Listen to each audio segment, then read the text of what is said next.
Okay. Hi, Miss. Halo, Oke, finally yang kita tunggu-tunggu datang. hai Miss Putri. Hai, Miss. Oke. Hai semua juga yang udah datang. Wow, kayaknya lumayan banyak juga nih yang nonton kita untuk live nih, Miss. Tadi angkanya dari sedikit-sedikit lama-lama banyak. Halo, selamat malam semuanya. Malam. Oke ya. Ya, Kita mulai aja kali ya Miss ya. Jadi sambil teman-teman nanti yang lain join, kita juga udah mulai. Tuh udah banyak banget yang join hari ini. Hai semuanya. Hai ada Miss Diana juga. Oke, semuanya, halo, selamat malam dan selamat datang di IG Live kolaborasi antara Cherish Academy dan Bentara Kampus. Nah, pada malam hari ini kita akan berdiskusi mengenai topik yang sangat relevan dengan situasi era digital saat ini, yaitu tentang cyberbullying saat kata menjadi senjata. Nah, sebelumnya teman-teman mungkin ada yang belum kenal, mungkin ada yang dari Bentara yang join, ada yang dari Cherish juga, dan teman-teman semua followers, perkenalkan, saya Widya Putri, biasa dipanggil Miss Putri. Saya dari Cherish Academy. Pada malam hari ini, selama 1 jam ke depan, saya akan menemani diskusi pada malam hari ini bersama narasumber kita. Topik diskusi pada malam hari ini yaitu tentang bagaimana kita bisa menyikapi dan mengenali cyberbullying secara bijak gitu. Nah, pada malam hari ini seluruh diskusi kita ini akan ditemani oleh salah satu pembicara yang sangat wow, uh, yaitu pembicara dari Bentara Kampus, Miss Naomi Atina, SPSI, MPSI. Beliau merupakan magister profesi psikolog klinis anak dari Universitas Indonesia. Beliau juga berprofesi sebagai psikolog anak dan remaja sejak tahun 2018. Beliau juga merupakan therapeutic play skills practitioner. Beliau juga merupakan trainee play and creative art therapist. Beliau juga merupakan dosen di Bentara Kampus Prodi Konseling Terapan. Nah, beliau akan membantu kita nih selama 1 jam ke depan untuk memahami lebih dalam tentang fenomena cyberbullying ini serta gimana caranya supaya kita bisa menghadapinya. Karena cyberbullying ini yang kita tahu ini bisa terjadi kapan aja, di mana aja tanpa kita sadari. Jadi kita sambut aja pembicara kita, narasumber kita, Miss Naomi. Selamat datang di IG Live kolaborasi. terima kasih Miss Putri sudah bantu diperkenalkan. Ya, perkenalkan semuanya, saya Naomi ya. Tadi mungkin saya ralat sedikit. Yang dari 2018 saya terjun bekerja dengan anak-anak gitu. Jadi psikolognya di 2024 kemarin ya, udah menjadi psikolog klinis anak dan remaja. Ya betul, hari ini kita akan bahas isu yang cukup hangat ya sebenarnya Miss Putri ya, tentang cyberbullying yang sangat erat juga dengan kehidupan kita sehari-hari nih. Siapa sih yang nggak buka HP ya setiap hari, yang nggak cek WhatsApp, nonton YouTube, lihat komen. Benar-benar. Oke, yaudah kalau misalnya daripada kita berlama-lama lagi, mending kita langsung mulai aja kali. Join, boleh banget nih ditulis mungkin di kolom komentar kalian dari mana aja, ini udah lumayan banyak juga yang join. Boleh tulis di kolom komentar dari mana asalnya, sama tolong kalau bisa kalian share live ini ke teman-teman kalian supaya kita bisa belajar bareng tentang cyberbullying ini, oke? Nah, sekarang kita masuk ke diskusi utama kita bersama Miss Naomi, yaitu pembahasan tentang cyberbullying. Nah, Miss Naomi, pertama-tama nih, Miss, boleh dijelasin dulu nggak sebenarnya cyberbullying tuh apa sih? Karena sebenarnya kita kan sering banget ya dengar cyberbullying, tapi kita tuh kadang nggak tahu definisinya secara apa dan contohnya tuh bagaimana. Kadang kita nggak sadar kalau itu cyberbullying. Nah, boleh dijelasin nggak, Miss? Iya Miss Putri, jadi iya ya, kita kadang udah sering dengar nih cyberbullying, tapi sebenarnya artinya apa gitu ya. Mungkin kalau bullying yang verbal, emosi gitu kita sudah lebih sering dengar. Tapi sejak media digital ya, teknologi kita udah berkembang semakin pesat, mulai muncul lagi ternyata yang berkembang nggak cuma teknologinya, tapi teknik bullyingnya juga berkembang sampai ke ranah cyber gitu ya, ke ranah teknologi. Pada dasarnya cyberbullying itu adalah bullying yang terjadi di menggunakan media teknologi ya atau digital. Saya sambil bacakan nih dari UNICEF mendefinisikannya sebagai perilaku berulang yang ditujukan untuk menakut-nakuti, membuat marah, mempermalukan, mengintimidasi, menyudutkan korban. Ya. Jadi contohnya juga bisa macam-macam untuk cyberbullying sendiri. Ada yang bentuknya untuk menyebarkan kebohongan atau mengunggah foto, video untuk mempermalukan seseorang di media sosial gitu ya, atau menyebarkan video yang menyakitkan, video-video yang kasar tentang seseorang, atau mungkin yang cukup ramai akhir-akhir ini menyebarkan video pelecehan seksual gitu ya menggunakan AI dengan wajah orang yang menjadi korban cyberbullying itu sendiri, atau yang ketiga itu, yang terakhir itu disebutkan meniru identitas seseorang atau mengirimkan pesan-pesan jahat atas nama orang lain. Nah, itu yang didefinisikan sebagai cyberbullying, Miss Putri. Oh, banyak juga ya ternyata definisi dari cyberbullying itu sendiri ya, Miss. Nah, Miss, sebenarnya kadang kan kita suka lihat ya di komentar-komentar tadi kayak yang udah Miss bilang, bentuknya bisa juga dari komentar-komentar di sosial media gitu. Nah, sebenarnya banyak juga kadang orang nih yang komentar tapi mereka tulis quote unquote cuman bercanda gitu kan. Nah, sebenarnya apa sih kata-kata yang biasanya bisa melukai walaupun kelihatannya ringan, tapi itu tuh bisa dianggap cyberbullying gitu. Jadi jenis perkataan apa yang sering dianggap sebagai bercanda tapi itu dikategorikan sebagai cyberbullying? Iya iya. Itu sering kita lihat juga ya di komentar-komentar ya, cuma bercanda. Tapi itu sebenarnya kembali lagi ke konteks pembicaraannya mungkin ya, Miss Putri dan teman-teman semua yang hadir di sini juga ya. Konteks pembicaraannya apa? Ketika kita udah mengatakan kalimat-kalimat itu untuk ujungnya untuk menyakiti tadi ya, untuk menyudutkan seseorang, dan kita lakukan secara berulang-ulang, kita harus cross check lagi. Kadang kita cuma bilang apa ya, misalnya gendutan kayak dugong misalnya, maaf gitu ya, atau apa, kita bilang oh bercanda doang, nggak usah dianggap serius lah, gitu aja serius gitu misalnya. Tapi ketika kata-kata itu sudah menyakiti ya lawan bicara kita lakukan berulang-ulang, nah itu kita perlu hati-hati juga, apakah itu hanya bercandaan atau memang kita tujukan untuk menyakiti seseorang gitu. Dan kita mungkin sebagai, mungkin teman-teman yang nonton ada yang masih remaja, atau kita mungkin yang juga menerima perkataan itu, kadang-kadang kita bisa bingung di dalam konteks ini, kayak ini aku yang lebay atau emang dia lagi bercanda ya, mungkin bisa jadi pertanyaan juga. Tapi teman-teman juga bisa tetap percaya sama perasaannya sendiri. Ketika kamu udah ngerasa itu nyakitin dirimu dan kamu udah bilang ke orang itu untuk stop, saya nggak suka kamu ngomong kayak gitu, tetapi terus dilakukan. Nah, ini kita perlu hati-hati karena itu sebenarnya ciri-cirinya sudah jatuh kepada cyberbullying tadi. Gitu, Miss Putri. I see. Wow, bener juga ya. Kadang banyak orang yang udah dibilangin pun mereka masih bilang kayak ini kan cuma bercanda, nggak seru gitu ya.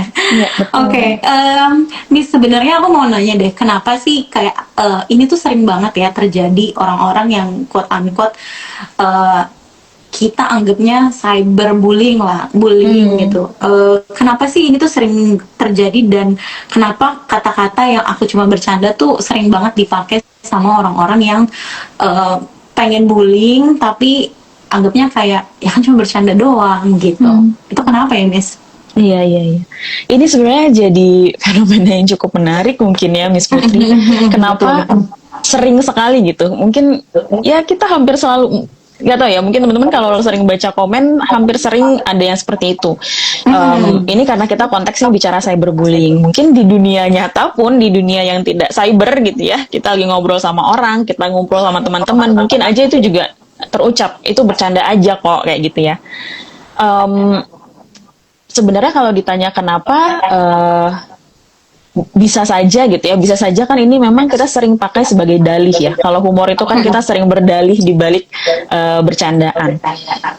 Mungkin teman-teman atau ya Miss Putri tahu kalau kita manusia itu ketika kita berhadapan dengan sesuatu, seringkali kita kan punya cara-cara tertentu nih untuk menghadapinya.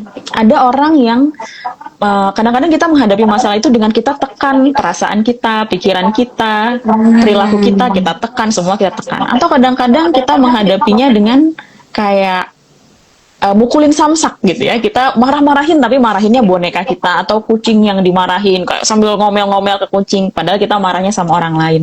Bisa aja kita melampiaskannya seperti itu. Atau misalnya kita bisa lagi kesel tapi kita bawanya ke humor, jadi bercandaan. Mungkin yang akhir-akhir ini juga kita ada hal yang besar gitu ya terjadi. Kita udah kayak, udah nggak bisa lagi saya kontrol apa-apa. Terus kita akhirnya bawa jadi bercanda. Atau misalnya kita udah belajar mati-matian gitu ya buat ujian. Ternyata yang keluar bukan bahan yang kita baca. Terus kita cuma bisa ketawa waktu menerima nilainya. Aduh, nilainya cuma segini lagi gitu. Padahal udah capek-capek belajar. Tapi itu adalah kita menggunakan humor untuk coping gitu ya, untuk meng-cope dengan kesulitan kita juga bisa pakai humor. Nah, uniknya humor ini tuh ada macam-macamnya sebenarnya. Ada yang humor yang memang adaptif, sehat. Ada humor yang maladaptif, nggak sehat. Humor yang adaptif itu memang biasanya humor yang kita ceritakan gitu ya, atau kita sampaikan untuk membangun hubungan dengan orang lain, mempererat gitu ya, mempererat hubungan dan membuat kita sama-sama tertawa gitu lah, ibaratnya itu yang sehat. Tapi kalau yang humor yang tidak sehat, ada humor yang agresif dan humor yang biasanya mengecilkan diri sendiri gitu ya. Nah, ini nih yang menjadi menarik karena kadang-kadang humor yang ini mah cuma bercandaan itu seringkali adalah humor yang agresif sebenarnya. Jadi humor yang ketika diucapkan itu kalimat-kalimatnya untuk gitu ya merendahkan, mengejek, mengintimidasi, mengintimidasi lawan bicara kita gitu ya. Saya baru bilang kucing saya lewat. Maaf. Langsung loncat ya. Lucu banget ya. Okay. Nah, itu dan salah satu penelitian itu bilang kalau yang berhubungan dengan cyberbullying adalah humor yang agresif tadi. Jadi ada satu penelitian ini tahun 2016 di Turki ya. Jadi dia riset ke ratusan remaja di Turki. Terus dia ngelihat ini tuh kenapa ya si bercandaan ini kok kayaknya ada hubungannya sama cyberbullying, sama semakin banyaknya orang mengungkapkan perkataan-perkataan kasar gitu ya di internet. Nah, di riset itu ditemukan bahwa ternyata memang ada orang yang sering menggunakan humor. Nah, orang-orang yang kerap melakukan cyberbullying ini adalah yang menggunakan humor agresif. Gitu. Jadi ternyata ada hubungan erat nih antara humor agresif dan cyberbullying. Gitu. Oke.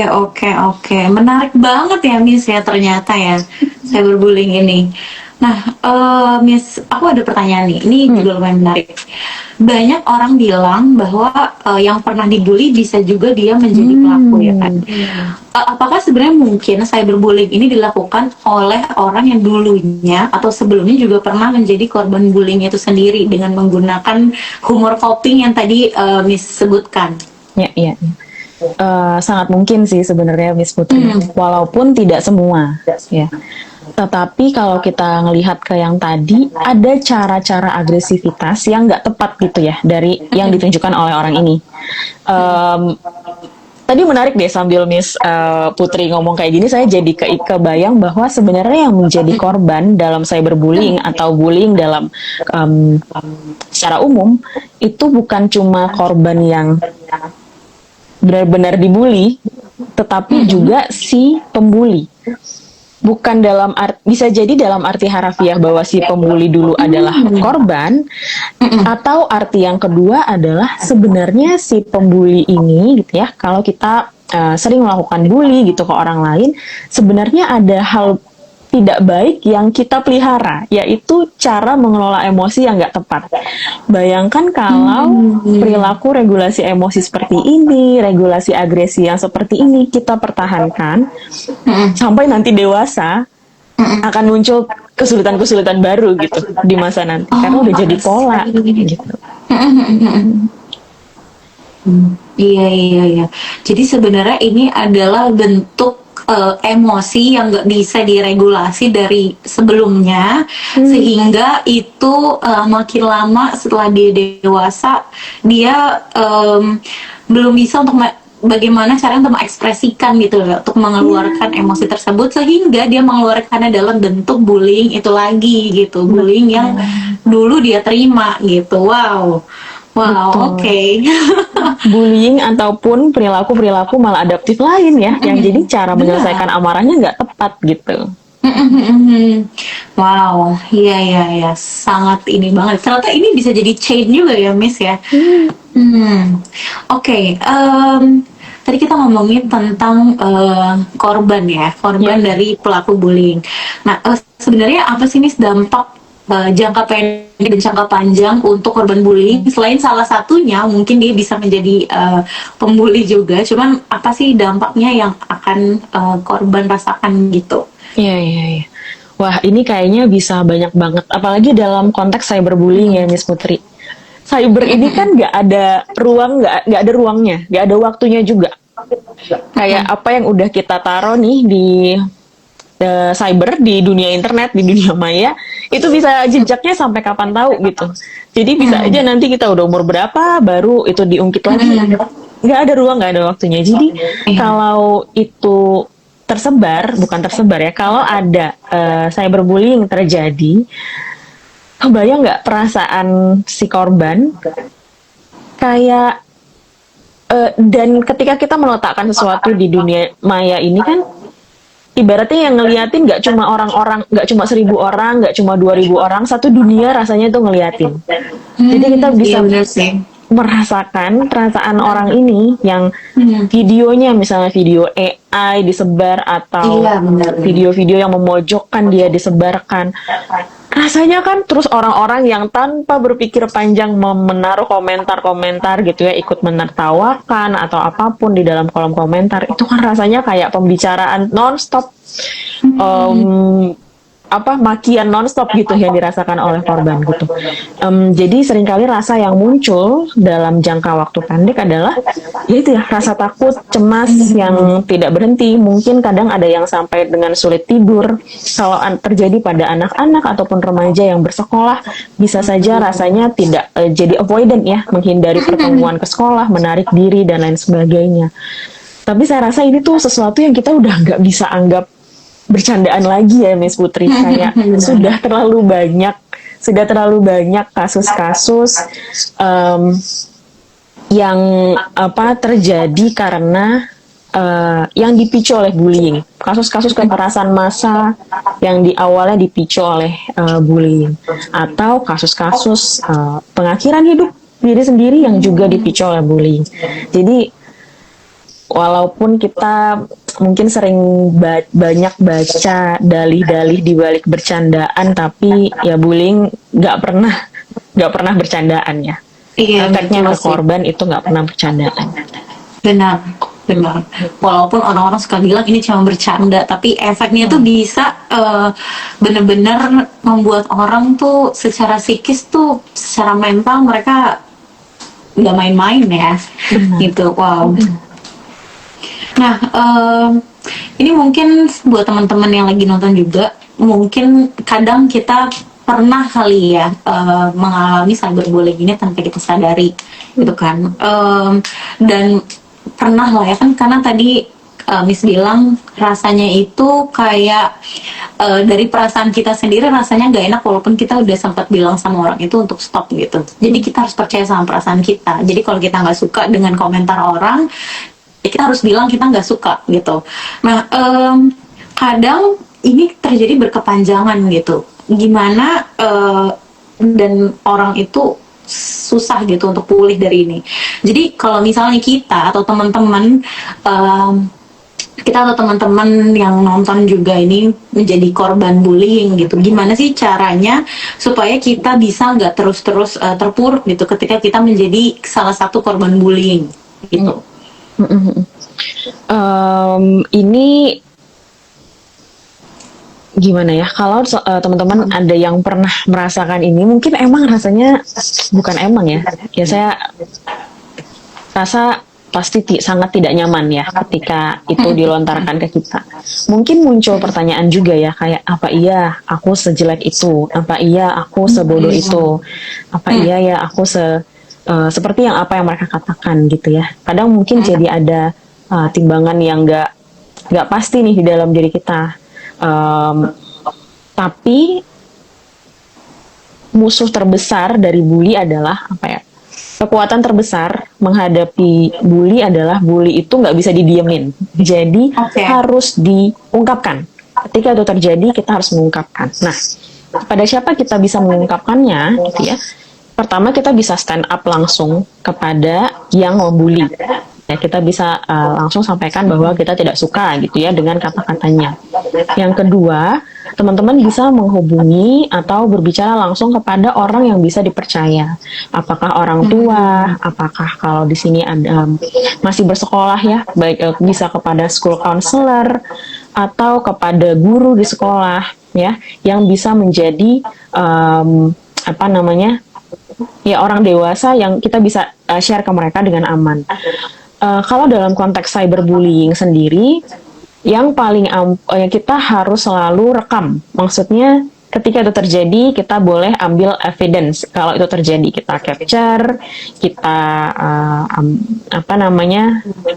ambil siapin buktinya bahwa ini memang sudah ada disebarkan atau ya dilakukan oleh orang lain gitu ya, kita ambil buktinya.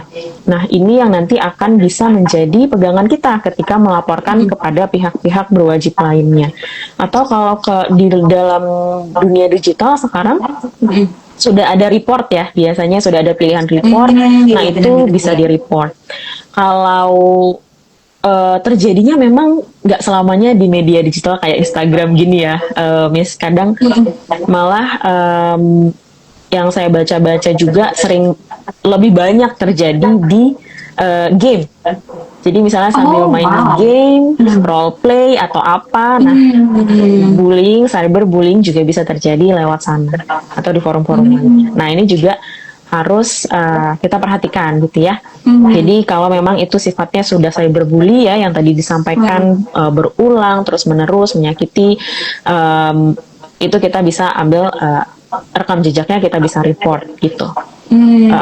Ya. Iya.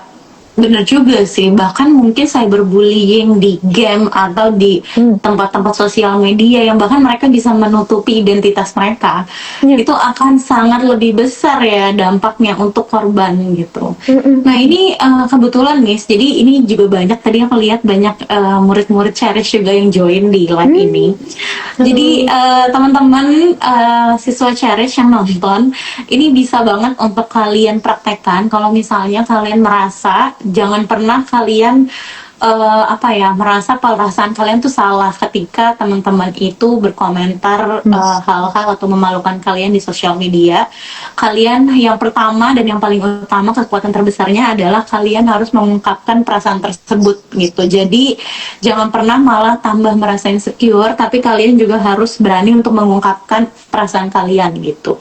Terutama kalau misalnya kalian belum bisa untuk konfront, kalian bisa ngobrol dulu dengan orang-orang yang kalian percaya, entah itu guru-guru kalian, supervisor, atau dengan orang tua gitu. Jadi kalian at least bisa, orang-orang dewasa ini bisa membantu kalian untuk menyelesaikan atau membantu menguraikan masalahnya gitu. Kemudian tadi juga yang terakhir Miss Naomi juga bilang kalau misalnya ada apapun yang bisa direkam atau bisa di screenshot, itu di screenshot aja, karena itu bisa jadi evidence atau bukti ketika memang itu harus dipertanggungjawabkan gitu ya. Jadi teman-teman Cherish Academy tolong di note. Oke. Oh, teman-teman yang lain juga ya, nggak cuma Cherish Academy. Iya, betul. Oke, Miss. Nah, ini juga menarik nih Miss pertanyaannya. Kadang ya Miss ya, kita tuh tanpa sadar kita juga bisa aja jadi bagian dari masalah tanpa kita tahu gitu. Kadang tadi bisa aja kita cuma bercanda gitu karena kita pengennya mendekatkan diri ke orang tersebut untuk kayak break the boundaries gitu ya. Kadang kita juga pernah menertawakan atau memberikan reaksi kepada komentar yang menyudutkan orang lain gitu. Nah, kalau misalnya kita pernah jadi orang tersebut, orang yang membuli orang lain tanpa kita sadari, sebenarnya apa sih yang sebaiknya kita lakukan untuk memperbaiki keadaan tersebut? Iya, iya. Kalau teman-teman udah sadar ya, pernah melakukan ini, itu adalah saya kasih jempol. Karena itu udah pemahaman reflektif yang bagus ya, dan harus berpikir, aduh, saya ternyata pernah ngelakuin, saya harus ngapain. Ini langkah yang baik sekali gitu ya. Dan saya mau mention juga kadang betul yang Miss Putri bilang, kadang di dunia cyber kita ngerasa muka kita nggak kelihatan, kadang profil kita juga kita mungkin ada yang pakai second account dan lain sebagainya gitu ya, asal mengkomen dan lain sebagainya. Kita ngerasa ya nggak apa-apa lah, udah asal-asal aja. Jadi agresinya dikeluarkan secara tidak tepat karena merasa kita tidak akan ketahuan, tidak akan terlihat gitu ya. Tapi tetap apa namanya, harus hati-hati. Dan kalau memang itu sudah pernah terjadi, kalau memang apa namanya waktu itu mungkin sempat kesulitan regulasi emosi, mungkin sebelnya sebenarnya sama yang lain, tapi pelampiasannya jadi ke komentar di postingan-postingan orang lain. Ini jadi salah satu tips nih yang beberapa juga rekomendasikan ya. Namanya think, THINK ya berarti think. Nah, T-nya adalah coba sebelum kita mempost sesuatu, kita kan lagi bicara cyberbully ya. Sebelum kita post sesuatu di internet tentang sesuatu gitu ya, misalnya kita mau bilang, si ini ternyata apa namanya, siapa misalnya? Nih, nah, karena nama kucing saya tadi Chili ya, karena si Chili itu suka ngambil makanan orang misalnya kayak gitu ya. Sebelum kita posting sesuatu tentang teman kita atau siapapun, T-nya adalah is it true, benar atau enggak ya? Kita perlu mikir lagi, ini is it true? Yang kedua, H-nya adalah apa? TH, think. Loh, saya lupa. H-nya apa ya? Oh, H is it helpful? Membantu nggak kalau saya ngasih tahu ini ke dunia gitu? I, is it inspiring? Ini inspiring nggak ya kalau saya ngasih tahu ke orang lain? Ya, THI, N lagi. Ya, is it necessary kalau saya sampaikan ke orang lain? Penting nggak? Perlu nggak saya sampaikan? Dan terakhir K, is it kind? Baikkah kalau saya sampaikan? Ya, kadang-kadang wajar sih. Kadang kita kadang kita nggak 100% jadi orang yang ngomongnya kain terus. Memang enggak. Tapi ini perlu kita perhatikan karena bisa-bisa kita terjeblos gitu ya, nggak sengaja atau ya saya rasa bukan nggak sengaja ya. Kadang-kadang kita jadi kayak kecemplung ikutan nge-cyberbully seseorang gitu. Karena kita nggak think dulu. Betul. Oke. Iya, benar sih. Ini mungkin ini juga bisa membantu kita untuk lebih apa ya? Kalau bahasa zaman sekarang namanya mindful, Miss. Jadi kita bisa lebih mindful untuk kita mau posting apa, kita mau bereaksi seperti apa, supaya nantinya kita juga nggak diseret-seret tanpa kita ketahui ternyata kita jadi bagian dari pembuli tersebut gitu. Benar. Bagus nih, namanya think ya. True, helpful, inspiring, necessary, and kind. Yes, betul. Oke. Kalau bahasa bapak-bapaknya, bukan bahasa bapak-bapak. Kalau bahasa kalau tadi kan bahasa mindful, bahasa kekinian ya. Kalau bahasa agak zaman dulunya adalah bijak bersosial media gitu ya. Think. Betul. Bahasa dibungkus lebih ininya. Bijak bersosial media, betul. Oke. Nah, Miss, ada lagi nih pertanyaan. Buat kita yang masih remaja ya.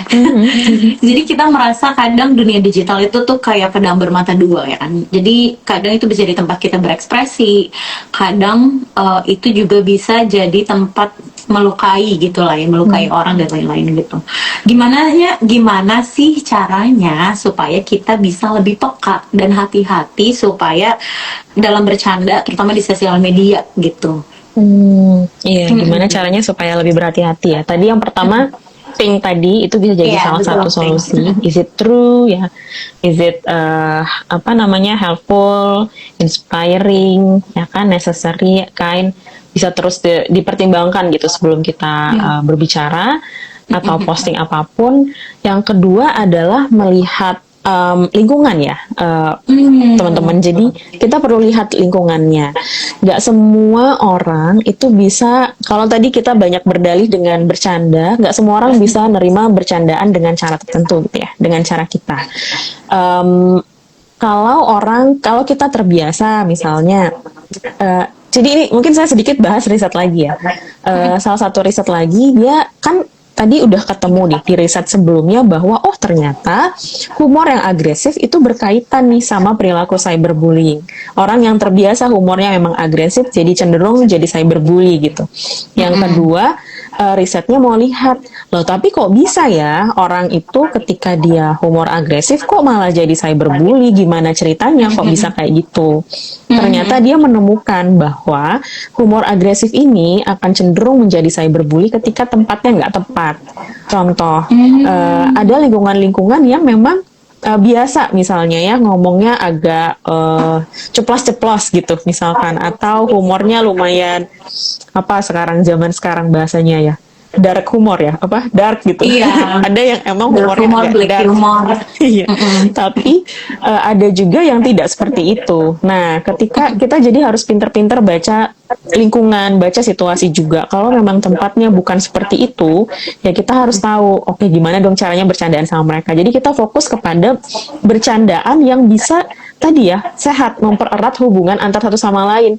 Kalau cara kita bercanda biasa kok malahnya nggak diterima, kok malahnya nggak bikin semua orang ketawa, malah semua orang mengkerut, atau ada yang tertawa satu orang mengkerut dan merasa tersindir, jangan-jangan itu bukan cara yang tepat untuk bercanda gitu.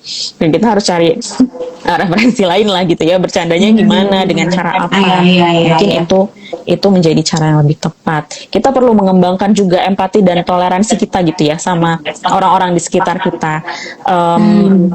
Walaupun mungkin di dunia sekarang, di dunia digital, rasanya terhubung secara langsung dengan orang-orang itu lebih banyak, mungkin kita berhubungan secara kayak gini ya. Kita bisa kenal lebih banyak orang lewat hubungan digital seperti ini, tapi empati, mau itu hubungan kita digital, mau itu hubungan kita mukanya nggak kelihatan, mau itu kelihatan gitu, empati itu satu hal yang kita harus terus kembangin. Dan toleransi kita itu satu hal yang terus kita harus pertahankan gitu. Di risetnya yang tadi, yang dia mencari jembatan kenapa kok humor agresif jadi cyberbully itu, dia juga menemukan bahwa ternyata bukan humor agresifnya yang jadi masalah, tapi ketika humor agresif itu mematikan toleransi seseorang terhadap lingkungannya, nah itu menjadi masalah. Jadi ketika humor agresif ini malah membuat seseorang merasa bahwa merasa bahwa dia nggak bisa nerima, dia yang salah, kenapa dia nggak bisa nerima bercandaan saya, berarti dia yang salah. Nah di situ jembatan kepada cyberbullying itu terbentuk. Tapi ketika kita melakukan humor agresif dan orang lain menolak humor itu, dan kita rasa kayak kita punya toleransi, maaf saya nyakitin perasaan kamu, ternyata ya udah akan stop di sana. Pasti kita punya kok kapasitas untuk memperbaiki diri, untuk mencari cara-cara lainnya gitu. Jadi jangan sampai jembatan toleransi itu yang putus gitu ya di dalam diri kita. Benar-benar. Iya benar sih. Jadi ketika kita bersosialisasi, kita juga harus peka ketika kita tahu lawan kita, orang yang sedang kita ajak ngobrol gitu ya di sosial media itu responnya seperti apa gitu. Karena ya tadi yang Miss bilang, ketika itu udah jadi humor agresif yang tadinya rencananya kita mau supaya jadi dekat, tapi ternyata malah menyinggung orang tersebut. Jadi kita harus peka dan kita bisa langsung meminta maaf gitu ya, supaya kita nggak jadi terjerumus ke dalam lingkaran cyberbullying tersebut gitu. Iya. Wow. Nah, Miss ini kan juga sebenarnya salah satu orang yang aktif juga ya di bidang edukasi ya, Miss. Aku mau nanya deh, Miss. Miss kan juga aktif di bidang konseling ya. Sebenarnya apa sih peran calon konselor atau pendamping-pendamping di masa depan nih? Jadi buat teman-teman juga yang punya visi atau punya cita-cita atau punya rencana untuk jadi konselor gitu, gimana caranya kita bisa membantu teman-teman kita atau anak-anak muda di sekitar kita yang menghadapi isu bullying ini dan juga dampaknya kesehatan mental mereka gitu. Iya, memang di dunia konseling ini ya, atau kita sebutnya helping profession gitu ya, profession yang memang banyak bergerak di bidang ini. Tadi Miss juga sudah menginformasikan, saya juga ngajar di bidang konseling terapan. Nah, tadi salah satu cara supaya untuk kita menghadapi gitu ya, ketika kita mendapatkan bully, salah satu cara yang kita lakukan adalah mencari tempat aman untuk cerita. Nah, sayangnya di beberapa survei ya dari Kemen PPA atau ya dari beberapa laporan gitu ya, kadang-kadang orang terdekat belum tentu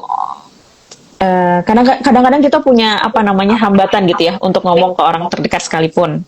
Kadang kita ragu, ini bisa saya sampaikan ke siapa gitu ya. Nah, atau kadang-kadang orang terdekat juga bisa kasih kita ruang aman, tapi bingung. Terus harus ngapain? Ngebantu kita ketika kita ternyata menjadi korban bully gitu ya. Nah, konselor di sini hadir sebagai salah satu ruang aman. Jadi kalau di konselor-konselor sendiri itu, kalau di Bentara kita belajar untuk caranya kita selalu belajar untuk menerima klien apa adanya. Jadi itu adalah salah satu teknik salah satu skill paling awal yang akan membuat siapapun yang datang sebenarnya bisa merasa aman. Jadi ketika kamu ngerasa nggak ada tempat aman lagi, atau kamu ngerasa ada tempat aman tapi belum mendapatkan solusi, nah itu bisa ke konselor salah satunya gitu, untuk mendapatkan ruang aman untuk cerita, ruang aman untuk memproses emosimu gitu, karena ya kadang butuh ruang aman untuk memproses, karena memproses emosi itu kan gak gampang ya. Kadang mungkin kita gambar-gambar sendiri untuk beberapa masalah, kita menggambar, kita nulis diary cukup, atau kadang kita cerita kata bestie kita cukup. Tapi untuk beberapa hal kadang ada yang kayaknya kok mengganggu terus gitu ya. Kita butuh pendampingan profesional, ruang aman dari konselor atau helping profession lain gitu untuk memproses emosi itu yang mungkin lebih sulit untuk diproses sendirian. Benar-benar lingkungan aman tadi ya, sebenarnya itu penting banget sih. Itu karena kita di Charis juga itu juga sebenarnya kita sebisa mungkin menciptakan lingkungan yang aman juga untuk murid-murid kita, bahkan untuk guru-guru juga. Jadi supaya kita semua bisa jadi sebuah kalau kita sebutnya sebuah komunitas gitu lah ya.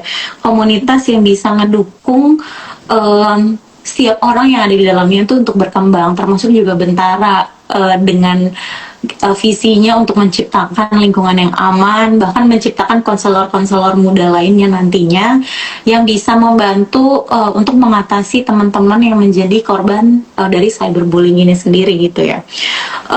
Sebenarnya Kak, aku punya satu pertanyaan terakhir. Tapi tadi sebenarnya udah jawab sedikit, cuman nggak apa-apa ya. Mungkin Miss nih punya punya elaborasi lebih lanjut kali ya. Jadi tadi yang udah aku sebutin tentang lingkungan aman dari Charis dan Bentara itu sebenarnya ini kan kita tuh memang visinya itu pengen menciptakan sebuah komunitas inklusif yang bisa menerima semua teman-teman tanpa ada batasan. Kita menerima kayak tadi Miss yang bilang kayak kita berusaha menerima apapun kondisinya gitu ya, sebagai konselor gitu pun Charis juga kita berusaha untuk menerima apapun kondisinya, dan kita berusaha untuk memahami dan bagaimana cara kita bisa mengatasi dan membuat orang-orang yang di dalamnya berkembang gitu. Nah, sebenarnya gimana caranya lingkungan aman ini bisa menumbuhkan empati atau bisa menjadikan sebuah komunitas baik untuk orang-orang di dalamnya gitu, Pak? Iya, ini ternyata saya baru menyadari ternyata Charis dan Bentara punya visi yang mirip sekali Iya, ya. betul.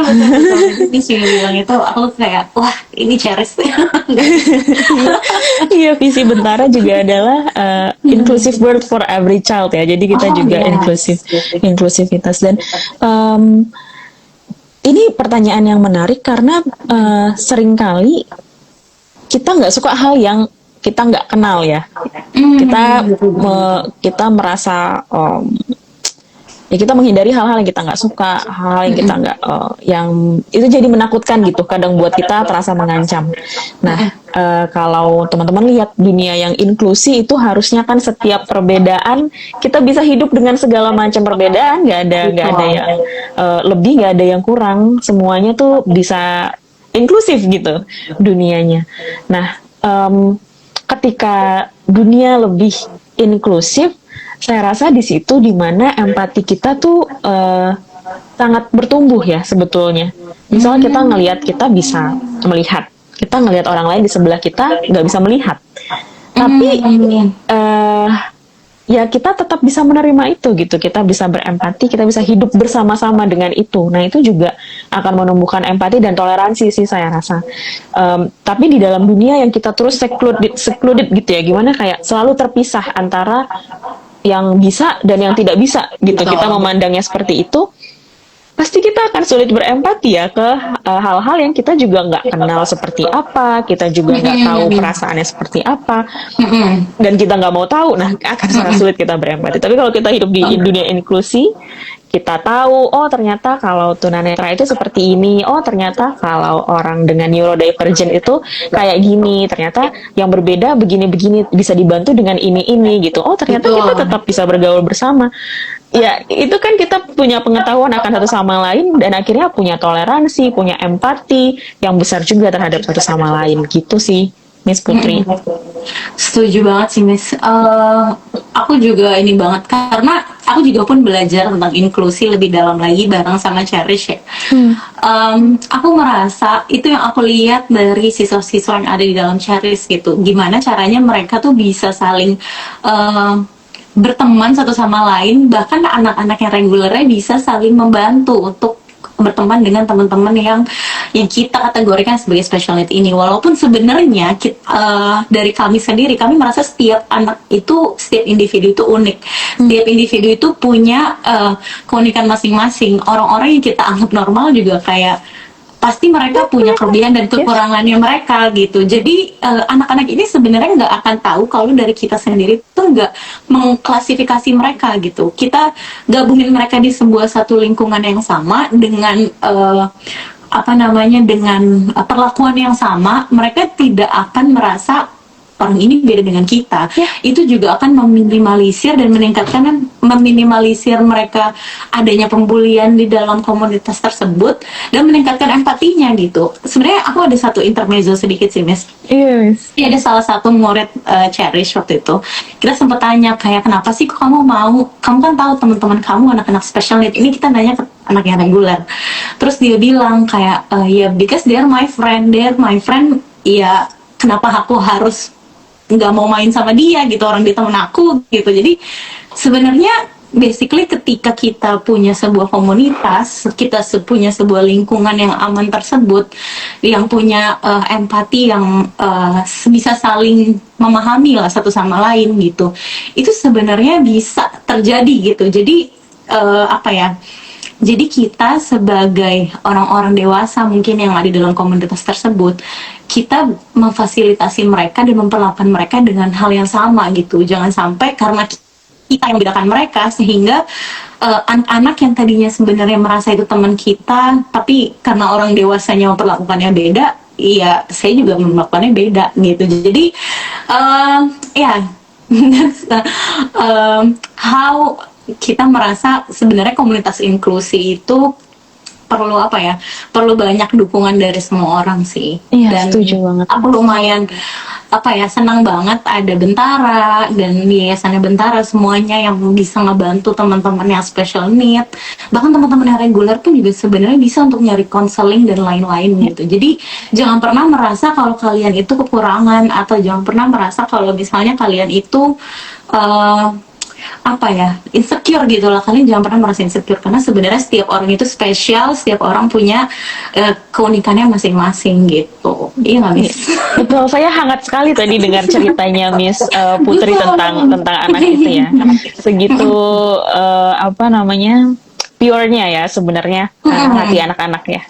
Kita yang ya komunitas inklusif memang harus dibuat dari ya it's a system work, sistem harus banyak bekerja untuk menciptakan ini ya bareng-bareng. Yes. Tapi ini indah sekali gitu mendengarnya ketika komunitas ini udah tercipta di Cherish. Ya, thank you atas bantuan Bentara juga. Iya. Oke, oke nih Miss, itu tadi pertanyaan terakhir dari aku. Jadi kita juga udah mulai apa namanya, ternyata cukup malam, kita udah hampir ngelewatin batas waktu. Oke, Miss Naomi, thank you, makasih banyak atas semua diskusinya. Cuman dari tadi kan sebenarnya pengen nanya ya, aku pengen buka pertanyaan buat teman-teman yang join live. Jadi buat teman-teman yang mau bertanya, boleh banget untuk tulis pertanyaannya di kolom komentar kalian ya. Tadi waktu aku lagi nanya, ternyata udah ada orang yang nanya, Miss. Jadi tadi Oh, aku gitu. scrolling dulu. Bentar ya. Tadi sorry ya, aku cari. Oke, ini pertanyaan yang pertama ya, Miss ya. Nanti yang lain juga masih bisa untuk tanya. Kita masih ada beberapa slot pertanyaan. Tenang aja, Miss Naomi masih di sini. Oke, yang pertama dari Street Poverty. Wow, nama username Street Poverty.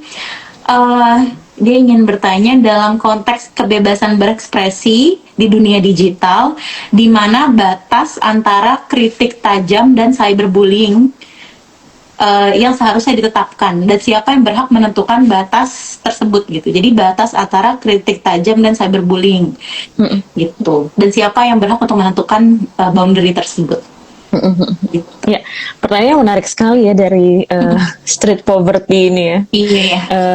Ya menarik banget.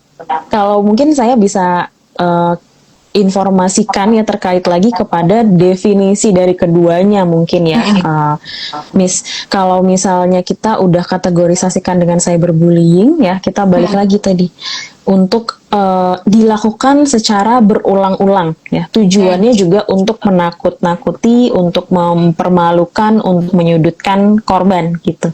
Nah, sementara kalau kritik apa tadi? Tajam ya? Kritik tajam, betul. Nah, kritik tajam, nah itu kita perlu kulik lagi. Nah, tujuannya apa? Apakah untuk memperbaiki sistem, misalnya, untuk tujuan yang baik. Nah, itu yang perlu dilihat lagi. Sebenarnya tujuannya ke arah mana sih, gitu. Oke. Yang menjadi penegak batasannya juga ya. Kalau di Indonesia sih kita ada... sekarang ada undang-undang ITE ya, itu mungkin bisa menjadi salah satu tolak ukurnya gitu. Apakah ini sudah perilaku yang melanggar hukum atau belum? Nah, untuk terkait dengan cyberbully atau terkait bullying sendiri ya, apakah ini sudah kekerasan atau tidak?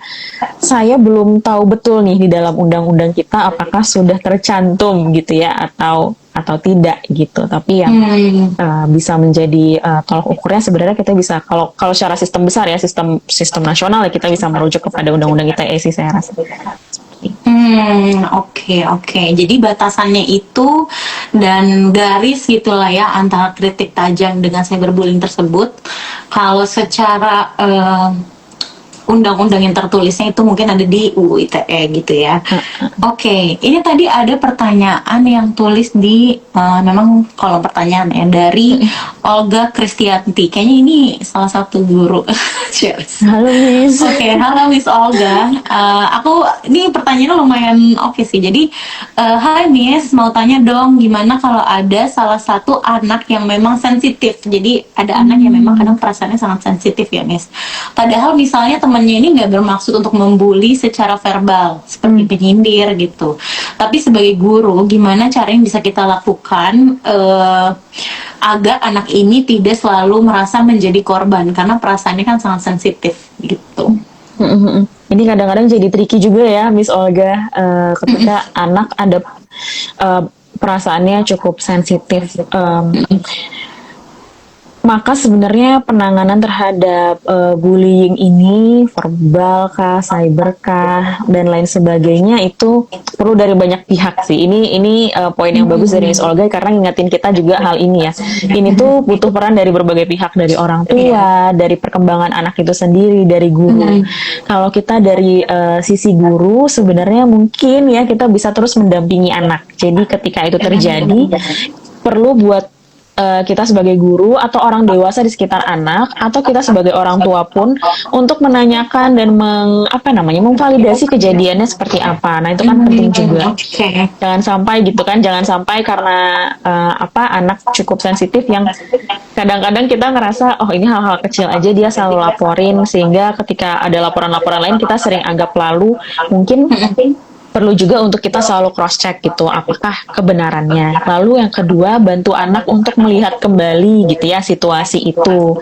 Jadi dibahas bersama anak situasi itu seperti apa tadi. Jadi kita ajak dia untuk menceritakan kembali kejadiannya seperti apa, menanyakan kembali perasaan yang dia rasakan seperti apa. Oh, kamu rasanya apa waktu dia temanmu bilang gitu? Oh, terus kita validasi perasaannya. Oh, kamu ngerasa tadi sedih, sebel waktu temennya ngomong kayak gitu. Terus ya kita bantu dia meng-cross check fakta-faktanya gitu ya, sambil terus mengembangkan sisi sosial emosional dari anak ini juga sih sebetulnya. Jadi dia perlu merasa bahwa dia punya sisi positif juga loh. Oh, kamu tuh sebenarnya kuat loh, kamu sebenarnya kalau nggak suka bisa bilang loh, atau misalnya oh sebenarnya dia ngomong kayak gitu apakah karena itu saja atau sebenarnya karena gara kamu sebenarnya kelihatan kuat, kelihatan cepat misalnya, makanya dibilang apa misalnya macan atau apa, fast like a lion gitu misalnya atau apa gitu kan. Jadi bisa bantu anaknya untuk lihat itu. Jadi rasanya buat anak-anak yang sensitif memang jadi peran guru dan juga orang tua ya untuk bantu anaknya lebih sadar emosinya, lebih untuk pertumbuhan emosi anak ini juga gitu. Setuju sih. Jadi gimana cara kita juga bisa ngebantu anak ini untuk meregulasi perasaannya dia ya, Miss, apa yang dia rasakan gitu.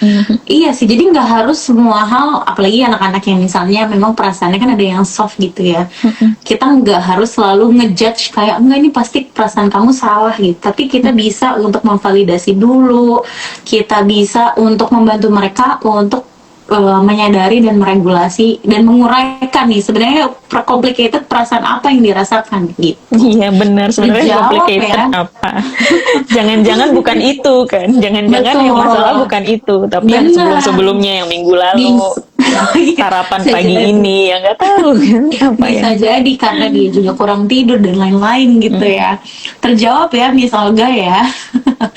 Oke, mungkin karena waktunya juga kita udah tinggal 5 menit lagi, jadi kita batasin sisanya 2 pertanyaan lagi aja kali ya Miss ya.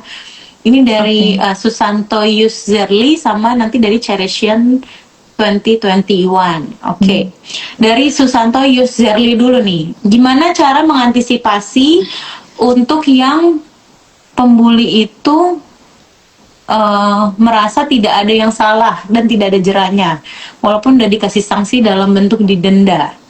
Mengantisipasi untuk yang pembuli itu merasa tidak ada yang salah dan tidak ada jerahnya walaupun udah dikasih sanksi. Jadi gimana cara kita menghadapi seorang pembuli yang dia tuh nggak ngerasa dia bersalah dan dia tuh nggak kapok-kapok lah gitu, walaupun udah dikasih sanksi, dikasih hukuman, bahkan udah sampai didenda. Itu gimana tuh Miss? Ya ini di dalam setting sekolah mungkin ya Miss Putri ya. Mungkin nanti saya juga sambil pengen nanya ke Miss Putri, maksudnya sejauh ini mungkin sekolah sudah coba melakukan beberapa hal, yang mana yang kira-kira paling efektif kalau misalnya itu pernah terjadi, atau ya saya percaya di Cherish nggak ada gitu ya, tapi amin. Yang terbaik kalau di dalam sistemnya seperti apa, karena kita kembali lagi kepada pokok permasalahannya. Biasanya anak-anak yang melakukan perilaku bully, saya percaya semua anak gak ada yang lahir sebagai pembuli gitu ya, gak ada yang lahir tuh sebagai orang jahat gitu ya. Jadi ada hal gitu yang dia pelajari, yang dia terima, yang kemudian membentuk pola perilakunya menjadi seperti ini, itu mencari melampiaskan emosinya, agresinya dengan cara seperti ini. Jadi maka sebenarnya peran sistem yang cukup besar memang terlibat di sini gitu. Ketika denda tidak lagi memberatkan, jangan-jangan apakah ada sistem yang lebih besar yang mempengaruhi anak ini memunculkan perilaku ini. Bagaimanakah sistem keluarganya seperti apa, di rumah kondisinya seperti apa. Mungkin yang saya bisa sampaikan mungkin terdengar klise, tapi mungkin anak ini malah butuh ruang aman dulu. Dimana yang butuh ruang aman kan gak cuma korban, tetapi bukan pembuli ya, anak yang melakukan perilaku bullying ini juga butuh ruang aman untuk dia bisa cerita, untuk bisa dia memproses emosinya yang besar banget ini, yang dia nggak tahu melampiaskannya gimana sampai dia melakukannya dengan cara yang kurang tepat. Nah, kita perlu kasih dia ruang aman juga untuk memproses ini. Gitu. Jadi ya memang ini tantangan ya Miss Putri kayaknya ya kalau di sekolah. Saya juga pernah soalnya ngajar di sekolah beberapa kali kalau praktek ke sekolah, dan beberapa klien juga kerap kali ketika ini terjadi tanpa sengaja ataupun tidak sengaja ada label nakal yang dilekatkan ke anak ini kan. Tapi kalau saya melihat dari beberapa klien, sebenarnya di isu ada ya perilaku itu nggak muncul gitu aja. Ada sesuatu ya pola-pola tertentu yang memunculkannya, dan kita perlu kasih mereka ruang aman untuk memproses masalahnya yang mungkin di luar daripada gimana ya, yang mungkin lebih besar daripada itu, daripada perilakunya itu. Gitu. Betul. Ya. Oke, mungkin aku sedikit cerita tentang yang ada di Charis ya, Miss. Yeah. Jadi kalau di Charis sendiri, benar tadi kata Miss Naomi, yang pertama yang harus kita kuatkan itu adalah sebenarnya sistem di dalamnya gitu ya. Terutama ketika pembulian itu sering terjadi gitu. Kalau di Charis kita itu nggak ada, maksudnya gimana? Kita bukan sebuah hukuman, tapi kita selalu namainnya CAN. Jadi anak-anak itu setiap dapat kartu kuning atau kartu CAN, kita kepanjangannya Corrective Action Notice. Jadi Corrective Action Notice itu bentuknya kartu kuning yang kita tulisin dia ini hari ini melakukan pembulian apa ya, quote unquote. Sebenarnya bukan pembulian sih, kayak kesalahan apa, violation apa, keisengan apa dengan teman-temannya, itu semua kita tulis di kertas koreksi itu. Nah, kertas koreksi itu nantinya kita akan serahkan ke orang tua. Jadi sebenarnya Charis ini berusaha untuk membuat lingkungan sistem anak-anak itu bertumbuh yang terintegrasi gitu antara sekolah, orang tua, dan tempat terapinya kalau memang anak itu sambil terapi gitu. Jadi apalagi anak-anak yang punya masih perlu tempat aman untuk dia meregulasi emosinya, itu perlu banget dampingan konselor atau terapis gitu. Nah, di Charis itu kita mengeluarkan kartu itu, kita namakan memang kertas koreksi actionnya dia. Kayak jadi kertas itu kita tuliskan sebagai bentuk anak ini menciptakan sebuah action yang memang harus dikoreksi gitu. Nantinya ini ketika terjadi berulang-ulang akan kita bahas bersama orang tua dan terapis atau psikolognya gitu. Jadi kita nggak semena-mena langsung mencap anak ini bandel, nggak bisa diajarin, anak ini bebal gitu. Kita nggak pernah melabel anak seperti itu. Tapi kita berusaha untuk mencari tahu sebenarnya ada masalah apa sih, kenapa dia bisa menciptakan sebuah behavior ini. Kayak kadang out of nowhere setelah dia 1 tahun sekolah muncul behavior itu, berarti kan itu pertanyaan kan, apakah ada sesuatu hal di rumahnya atau ada sesuatu hal di sekolah gitu. Nah, itu yang berusaha dari Charis, dari sekolah, orang tua dan terapis itu kita cari solusinya. Apakah anak ini sebenarnya butuh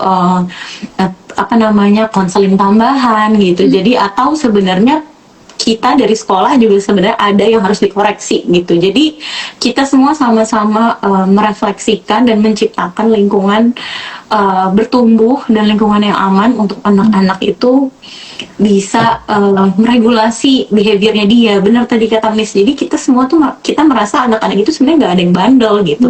Dia hanya apakah dia mencontoh orang lain, jadi dia hanya tidak tahu gimana untuk mengekspresikan emosinya dia atau perasaan yang ada dalam dirinya dia gitu. Dan sejauh ini ketika support system anak tersebut berjalan dengan benar gitu ya, sejauh ini anak-anaknya pasti banyak yang bertumbuh sih. Kita punya banyak alumni-alumni yang ketika orang tuanya bisa kooperatif, psikolognya juga sama-sama bekerja sama dengan sekolah, itu sejauh ini kita merasa anak-anak itu bakalan apa ya, bahkan mereka melekat gitu dengan attach dengan sistemnya gitu. Jadi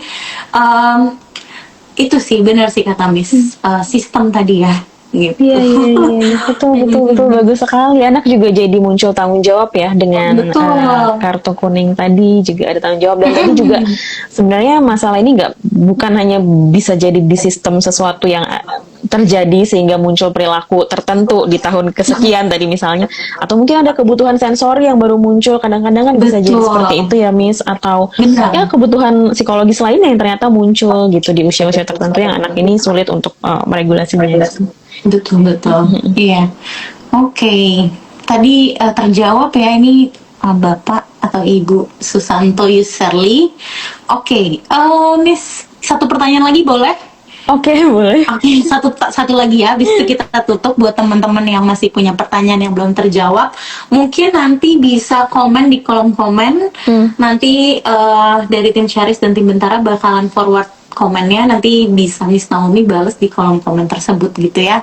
Oke, yang terakhir dari Cherishan 2021, seandainya sejak kecil sudah sering dibully dan perilaku bullying dianggap perilaku umum karena dari orang tua dan lingkungan, mana lagi? Dan lingkungannya berperilaku sama kasar, gimana cara merubahnya? Karena dari kecil itu sudah sering dibully dan dia merasa kayak udah jadi dianggap perilaku umum gitu Miss. Jadi gimana cara merubah hal tersebut gitu. Oke. Ya, ini salah satu tadi dilemanya. Tadi saya sempat mention ya, dari survei dan lain sebagainya, kadang perilaku kekerasan itu malah bukan ya, kekerasan, bully itu terjadi di lingkungan rumah atau lingkungan terdekat.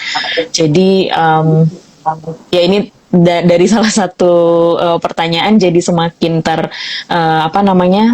ya muncul lagi gitu, bahwa kadang-kadang memang ini terjadi gitu di lingkungan kita, tinggal di lingkungan yang banyak ya bully itu terjadi gitu, bahkan di lingkungan keluarga sekalipun. Yang pertama menyadari bahwa ini adalah sesuatu yang salah gitu ya, ini kayaknya ada yang salah tadi ya, atau kayak ini udah terbiasa kayak gini, terus gimana cara ngerubahnya. Artinya bapak atau ibu gitu atau teman-teman udah ngerasa oke, kayaknya harus ada yang dirubah, itu adalah satu langkah pertama dulu, itu udah langkah yang baik untuk tahu ada yang harus dilakukan. Yang kedua adalah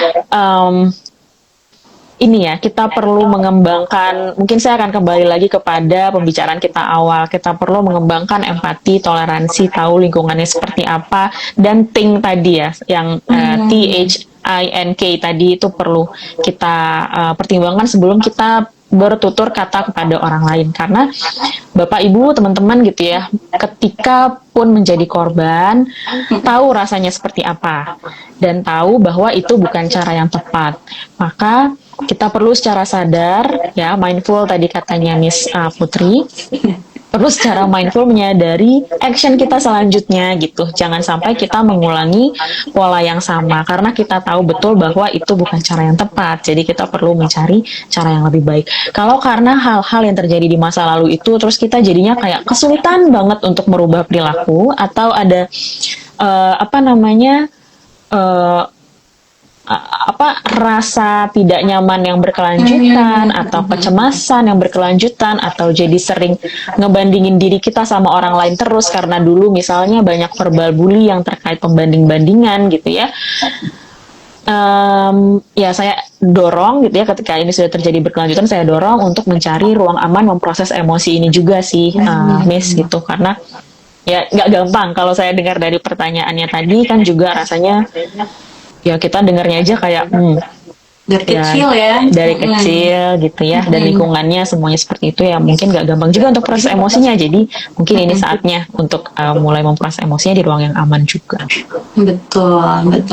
Jadi buat teman-teman yang mungkin merasa kayaknya lingkungannya ada yang salah, pokoknya jangan pernah meragukan gut feeling tersebut ya Miss ya. Coba dicari tahu lebih dalam.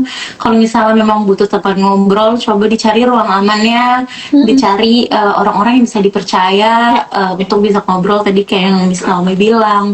Coba stop dan think yang tadi ya, yang think. Apakah ini benar? Apakah ini true? Apakah ini helpful gitu. Jadi lebih dicari tahu lebih dalam perasaan tersebut, jangan di-neglect ya ketika perasaan tidak enak tersebut muncul gitu.